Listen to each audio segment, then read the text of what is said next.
Hello everyone. तो आज मैं फार्मास्यूटिक्स में जो मीट्रोलॉजी का हमारा लास्ट टॉपिक चल रहा था आइसोटोनिसिटी, उसी के बारे में आपसे बात करूंगी। आइसोटोनिसिटी आइसोटोनिसिटी में मैंने जो आपको लास्ट लेक्चर में पढ़ाया था उसमें मैंने आपको कुछ टर्म्स क्लियर की थी कि what is the isotonicity, what is isoosmosity या आइसोओस्मोटिक सॉल्यूशंस। ये दो टर्म्स मैंने आपको इसमें क्लियर की थी कि आइसोटोनिसिटी और आइसोओस्मोटिक सॉल्यूशंस के बीच में क्या डिफरेंस है। दोबारा से थोड़ा सा रिपीट कर देती हूँ। जो आइसोटोनिसिटी है, कोई भी सॉल्यूशन, दो सॉल्यूशंस अगर which are separated by the biological membrane and on one side there is any body fluid or blood plasma and it is compared with the any other solution that is called as the isotonic solution। और isosmotic होती है कि जो in vitro process है उसमें दो solutions are separated by the semi permeable membrane. Biological membrane भी semi permeable membrane है, लेकिन जो आइसोटोनिसिटी है वो इन वाइवो प्रोसेस है और जो आइसोस्मोटिक सॉल्यूशंस होते हैं वो इन विट्रो प्रोसेस होती है। अब जो आइसोटोनिसिटी या isosmotic solution, all the isotonic solutions will be isoosmotic but all the isoosmotic solutions may or may not be isotonic। ये मैंने लास्ट टाइम में बताया था कि जितने भी आइसोस्मोटिक सॉल्यूशंस हैं वो आइसोटोनिक हो सकते हैं, लेकिन सभी आइसोटोनिक सॉल्यूशंस जो हैं वो आइसोस्मोटिक होंगे ही होंगे। इसके टर्म में मैंने आपको तीन टर्म्स करवाई थी, hypertonic solution, hypotonic solution and isotonic solution.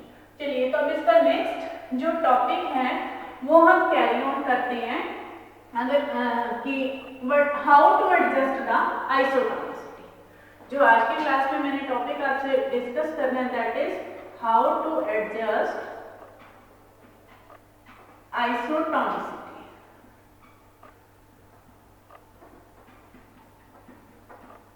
कि आइसोटोनिसिटी आपने कैसे एडजस्ट करनी है, किसी सॉल्यूशन को आपने आइसोटोनिक सॉल्यूशन कैसे बनाना है। हाइपरटोनिक, हाइपोटोनिक या आइसोटोनिक जो सॉल्यूशंस की डेफिनेशंस हैं या जिसका जो कॉन्सेप्ट है आप पिछले वीडियो के अंदर आप क्लिक ऑन करके देख सकते हो, क्योंकि अगर आपको वो टॉपिक क्लियर होंगे कि what are the hypertonic solution, what are the hypotonic solution, what are the isotonic solution, तभी हम आगे का ये टॉपिक डिस्कस कर पाएंगे, आपके समझ में आएगा। So there are the four methods to adjust the isotonic solutions. First one is freezing point method. Freezing point method. Second one is,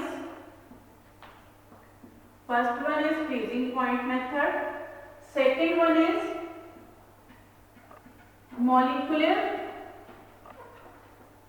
concentration method. Third one is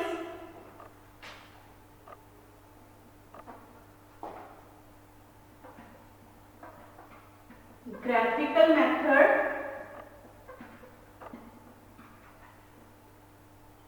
And last one is the sodium chloride equivalent method।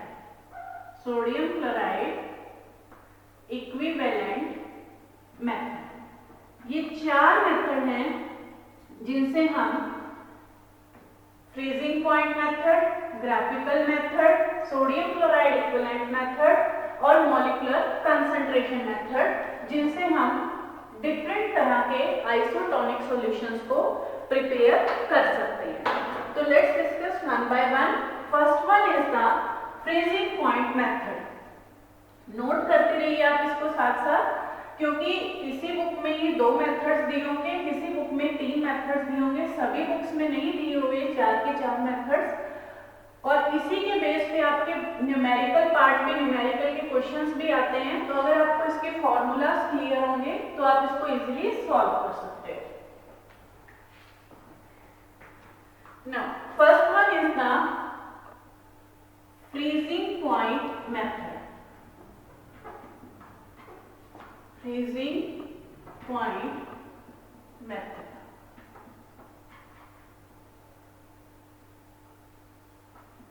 Now what is the freezing point? Freezing point होता क्या है? Freezing point है, it is the temperature at which any solution will get freeze out। कि जिस temperature के ऊपर कोई भी सॉल्यूशन फ्रीज होता है उसको हम बोलते हैं फ्रीजिंग पॉइंट। जैसे सपोज वाटर है, वाटर का फ्रीजिंग पॉइंट कितना है? कितना है वाटर का फ्रीजिंग पॉइंट? 0 degree Celsius. ठीक। सोडियम क्लोराइड है, सोडियम क्लोराइड का फ्रीजिंग पॉइंट कितना है? वैसे तो इसका फ्रीजिंग पॉइंट है 0.576 डिग्री सेल्सियस, लेकिन जो हमारा ब्लड प्लाज्मा है 0.7576 degree Celsius, 0.576 degree Celsius.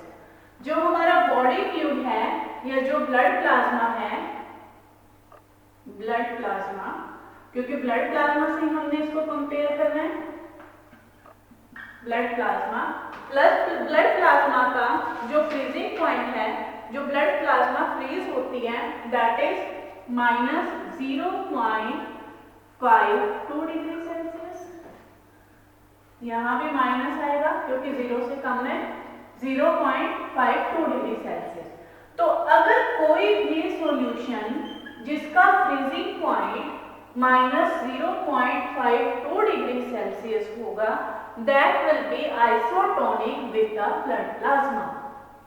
Clear है कि कोई भी सॉल्यूशन जिसका फ्रीजिंग पॉइंट -0.52 डिग्री सेल्सियस होगा तो वो हमारे ब्लड प्लाज्मा के साथ आइसोटोनिक होगा। क्योंकि कोई भी सॉल्यूशन अगर हम इंटरनली यूज करते हैं, जैसे डेक्सट्रोज सॉल्यूशन है या आई प्रिपरेशंस है या कोई भी जो डायरेक्ट इंजेक्शंस के फॉर्म में यूज करते हैं, they all must be the isotonic with blood plasma.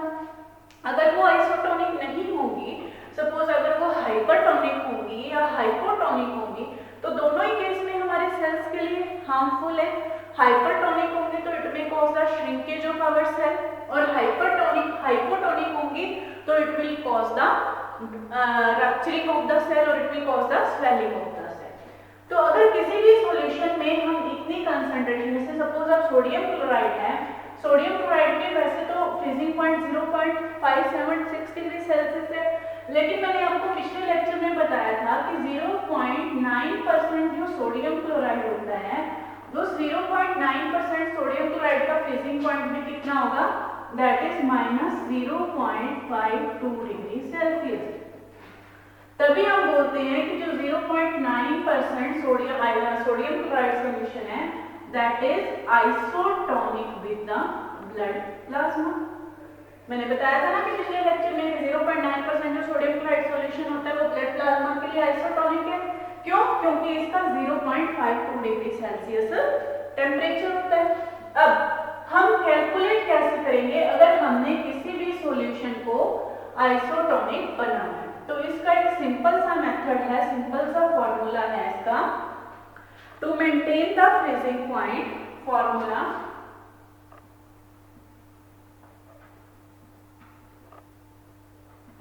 that is percentage of substance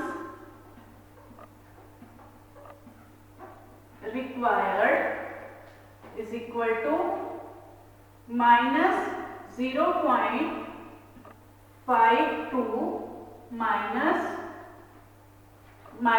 0.52 minus A upon B. अब A और B इसके अंदर क्या है? A upon B, A is the freezing point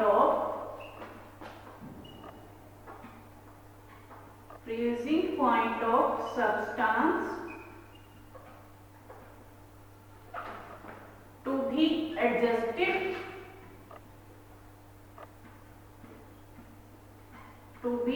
adjusted and B is the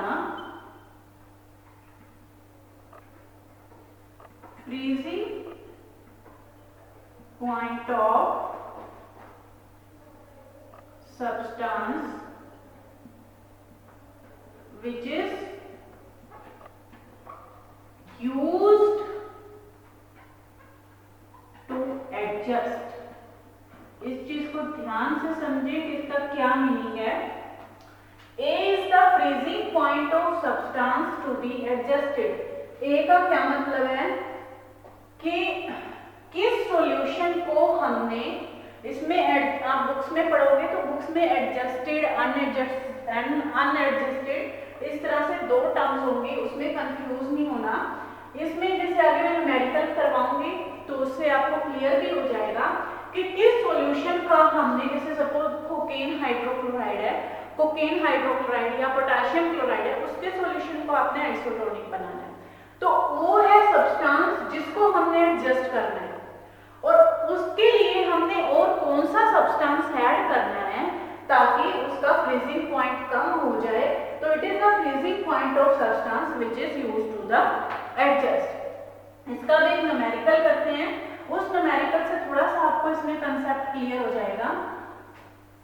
okay, write down the numerical. Question number 1 numerical is find out the concentration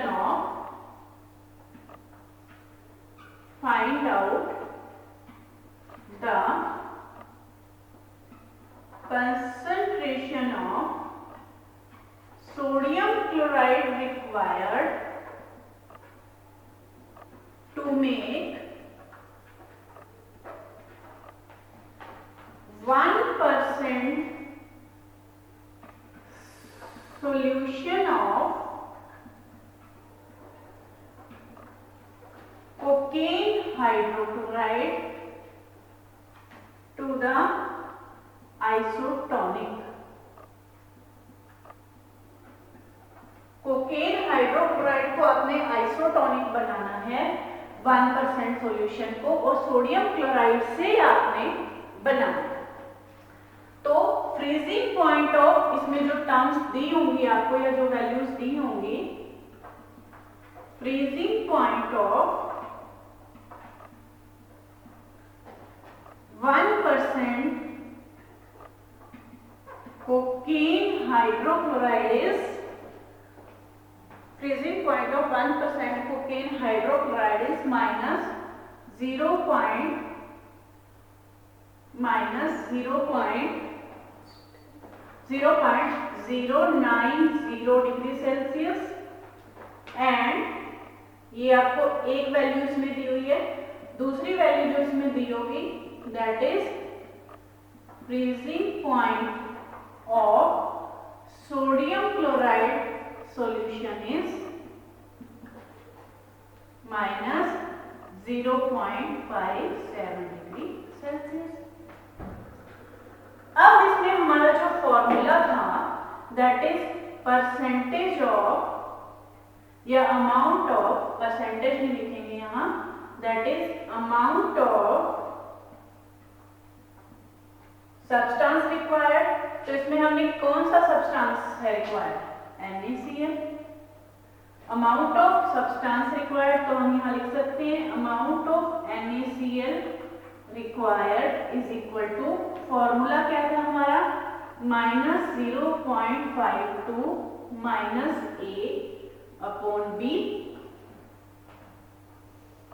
minus 0.52 तो इसमें fix value है, A इसमें क्या था, freezing point of unadjusted substance या substance जिसका आपने freezing point adjust करना है। तो हमने फ्रीजिंग पॉइंट किसका एडजस्ट करना है, कोकेन हाइड्रोक्लोराइड का। तो इसकी वैल्यू कितनी होगी, दैट इज 0.090 डिग्री सेल्सियस। और एडजस्टिंग सब्सटेंस कौन सा है जिससे हमने एडजस्ट करना है, सोडियम क्लोराइड। तो B is equal to 0.576 degree Celsius, दोनों वैल्यू माइनस में है। तो इसमें न्यूमेरिकल क्या हो जाएगा आपका, न्यूमेरिकल होगा दैट इज माइनस 0.52 माइनस, यहाँ इसकी वैल्यू पुट करेंगे 0.09 डिवाइडेड बाय माइनस 0.576। ठीक है, क्लियर है? इसमें जस्ट आपको यही समझना है कि इसमें आपने वैल्यूज पुट कैसे करनी है। अब यहां से अगर हमने माइनस कॉमन निकाला, माइनस में यहां से कॉमन निकाल रही हूं, 0.52 यहां हो जाएगा प्लस 0.09 डिवाइडेड बाय 0.576, माइनस से माइनस कैंसिल। तो इस वैल्यू को जब हम सॉल्व करेंगे तो हमारा जो आंसर आएगा that is 0.746% weight by volume. इसका क्या मतलब है कि अगर हम इतने ग्राम सोडियम क्लोराइड की 0.746 ग्राम ऑफ सोडियम क्लोराइड को अगर हम परसेंटेज वेट बाय वॉल्यूम मतलब कि इतने ग्राम को अगर 100 ml ऑफ कोकेन हाइड्रोक्लोराइड के सॉल्यूशन में डाल देंगे तो उसका फ्रीजिंग पॉइंट -0.52 तक एडजस्ट कर देगा, जिससे क्या होगा कि ये जो सॉल्यूशन है वो आइसोटोनिक सॉल्यूशन बन जाएगा। क्लियर है इससे? चलिए, तो अब नेक्स्ट जो मेथड करते हैं, ये तो फ्रीजिंग पॉइंट मेथड था। नेक्स्ट मेथड हम करते हैं that is molecular concentration method. Molecular concentration method,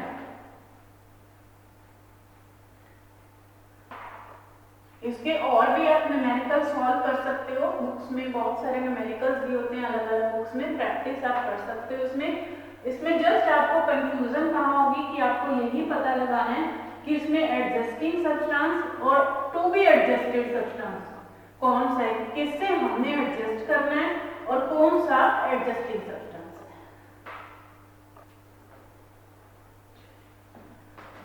next जो है इसमें, next is the molecular concentration method. Second method is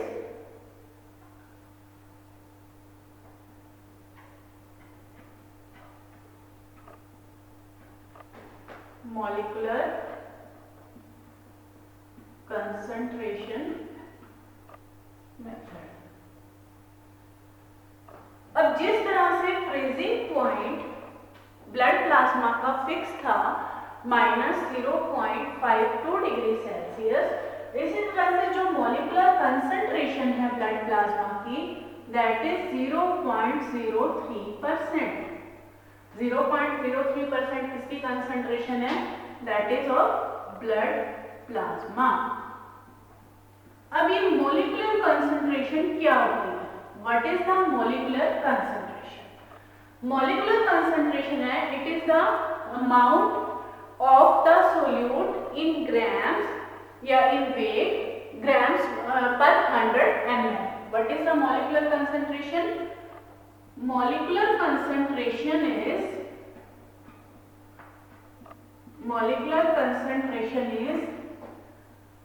amount of solute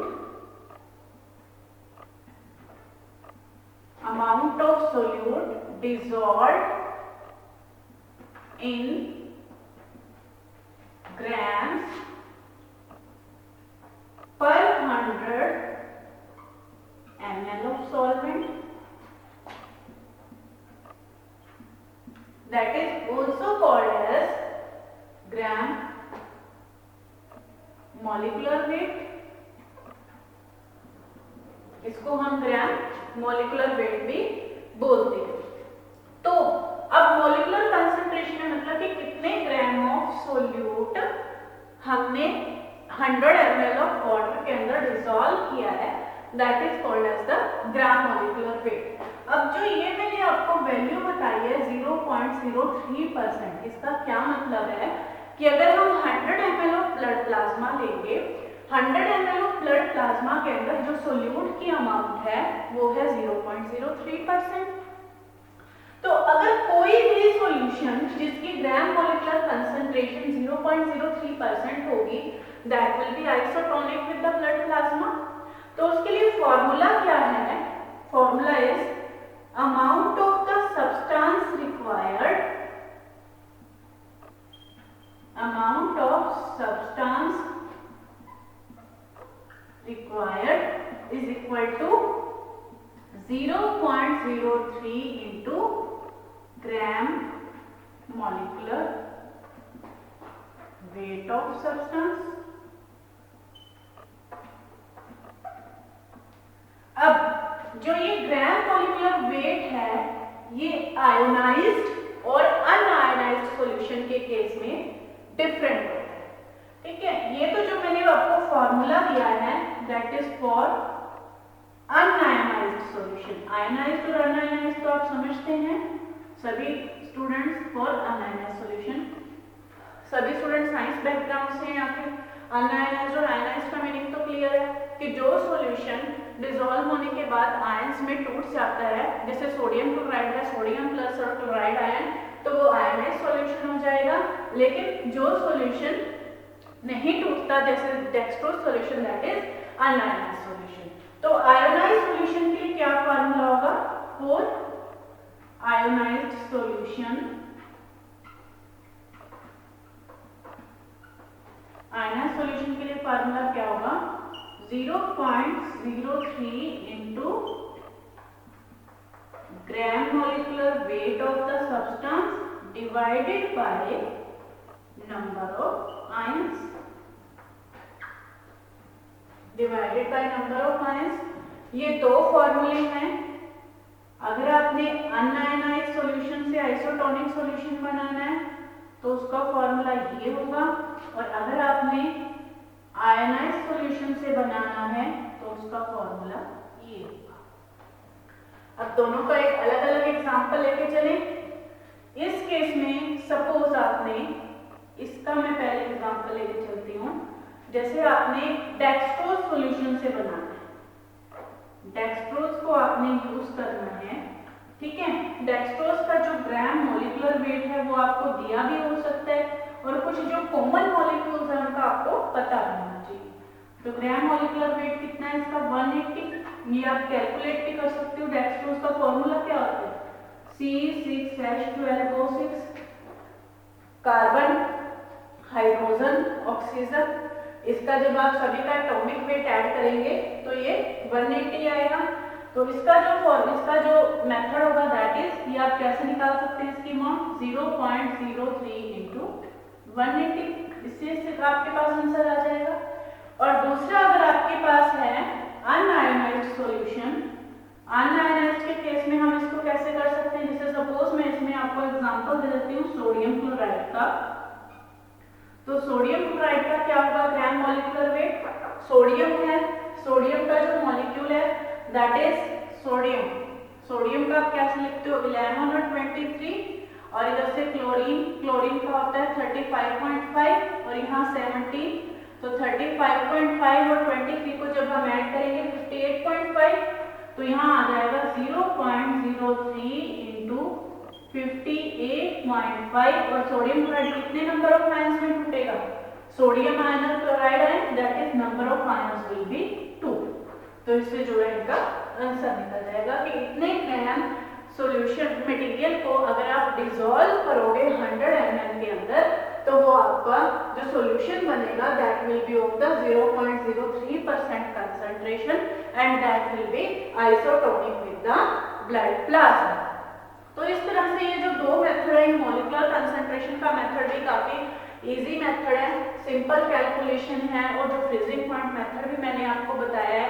क्योंकि जो फ्रीजिंग पॉइंट मेथड है, फ्रीजिंग पॉइंट मेथड एक्चुअली इस फॉर्मूले पे फंडा पे बेस है कि अगर आप सिंपल घर में भी एक्सपेरिमेंट कर सकते हैं कि अगर आप सिंपल वाटर है, वाटर को आप अगर और एक तरफ आप उसका सोडियम क्लोराइड का या शुगर का कोई भी सॉल्यूशन तैयार कर लीजिए, तो उसमें अगर आप दोनों को सेम टाइम के ऊपर आप और सेम टेम्परेचर पे फ्रीज करना रखें तो आप देखोगे कि वाटर जो है जल्दी फ्रीज हो जाएगा as compare to second one solution. क्यों?